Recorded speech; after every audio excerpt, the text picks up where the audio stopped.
4. Flowers.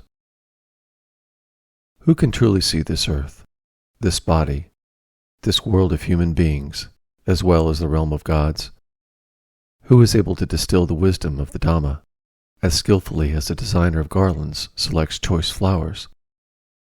Sekha, a trainee on the first stage of perfection, is able to grasp this earth, the human world, the dwellings of the unhappy ones, as well as the realm of gods. He can bring forth the shining truth of Dhamma, even as a skillful gardener selects choice flowers.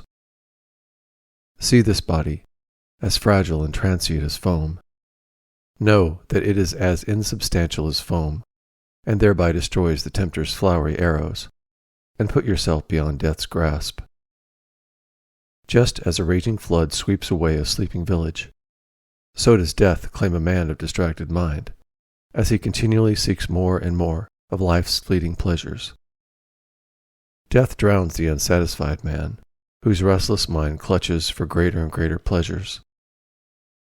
A monk should dwell and act in the village like a bee extracting honey from the flower, but leaving the color and fragrance intact. Pay no attention to harsh words uttered by others. Do not be concerned with what others have or have not done. Observe your own actions and inactions. Like a beautiful, brightly colored flower without fragrance is the well-spoken word without action. Like a beautiful, brightly colored flower full of fragrance is the well-spoken word and the deed that matches the word. A man born into this world should do many good deeds, as a garland maker makes garlands from a heap of flowers. The scent of flowers is carried no further than the wind allows. Neither the sandalwood, tagat, nor jasmine, but the fragrance of the deeds of good men spreads to the ends of the earth, in all directions, regardless of the wind. The aroma of sandalwood, tagar, lotus, and vasiki is excellent. Superior to these is the fragrance of right action, right speech, and the right way of earning one's living. The scent of tagar and sandalwood may be barely detectable, whereas the fragrance of the virtuous reaches the highest levels, both among gods and men. Mara, the tempter, can never find where the enlightened ones are, for they live mindfully and in perfect freedom through perfect knowledge.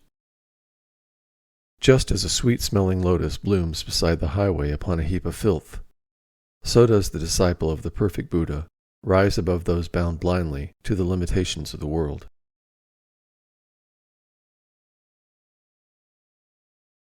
(5) The Fool. Long is the night to the sleepless. Long is the road to the weary traveler. Long is the cycle of rebirths to the unwise, who do not know the truth. Should a traveler fail to find a companion equal or better, rather than suffer the company of a fool, he should resolutely walk alone. I have children, I have wealth. These are the empty claims of an unwise man. If he cannot call himself his own, how can he then claim children and wealth as his own? To the extent that a fool knows his foolishness, he may be deemed wise. A fool who considers himself wise is indeed a fool.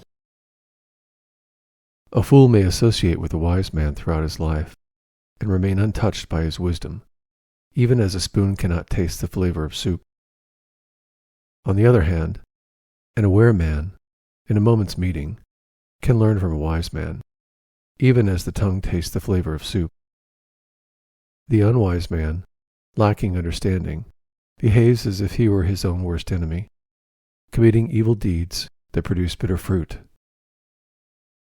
It is wise to do things which do not require repentance, but bring joy and fulfillment, happiness and delight. Until he feels the effect, the fool rejoices in his evil deed. When the action reaches fruition, the fool harvests nothing but grief. Though the fool may practice asceticism, eating a speck of food on the tip of a blade of grass, he is not worth 1/16 of the arahant, the knower of the Dhamma. An evil deed does not produce its results at once. It smolders slowly, like a fire covered by ashes, and finally consumes its doer, the fool. The things a fool gains amount to nothing. Unwholesome acts cannot bring him wholesome results. What a fool hungers for is false fame, authority, power over others, and generous offerings. He seeks recognition as a doer, a wielder of power, a knower of right and wrong. His craving and pride are insatiable. There is a path that leads to worldly gain. Another road leads to nirvana.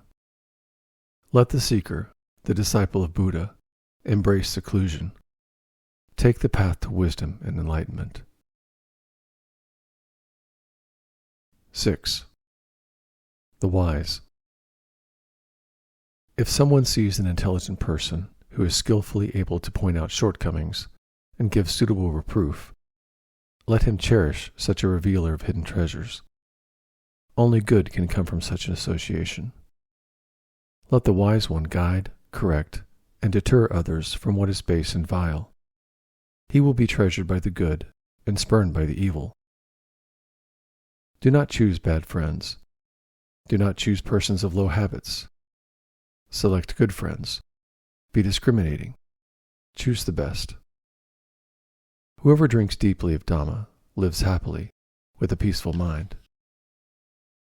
The wise man rejoices in the Dhamma taught by the holy ones. Irrigators contain the flowing waters. Arrowsmiths fashion arrows. Carpenters shape wood to their design. Wise men mold their characters. As a solid rock stands firm in the wind, even so is a wise man unmoved by praise or blame. As a deep lake remains still and clear, so do wise men, listening to the teachings, attain a serene mind. The good certainly cling to nothing. They do not talk aimlessly, concerned with personal gains. The wise, the saintly, whether experiencing comfort or discomfort, show neither elation nor depression. Not for one's own or another's gain should one commit an evil deed, regardless of the desire for children, wealth, or kingdom, or any other kind of success. One should remain virtuous, wise, and righteous. The few cross over to the far shore. The many merely run back and forth fruitlessly along the side of the stream. But only those who follow the carefully taught law can cross to the other shore, beyond the grasp of death, so hard to overcome. Let the wise man shun the cauldron of confusion and proceed on the path of light. Let him leave the comfort of home, forsaking sensual pleasures, freeing himself of all obstacles, delighting in seclusion, not an ordinary man's choice, and devote himself to cleansing the blemishes of the mind.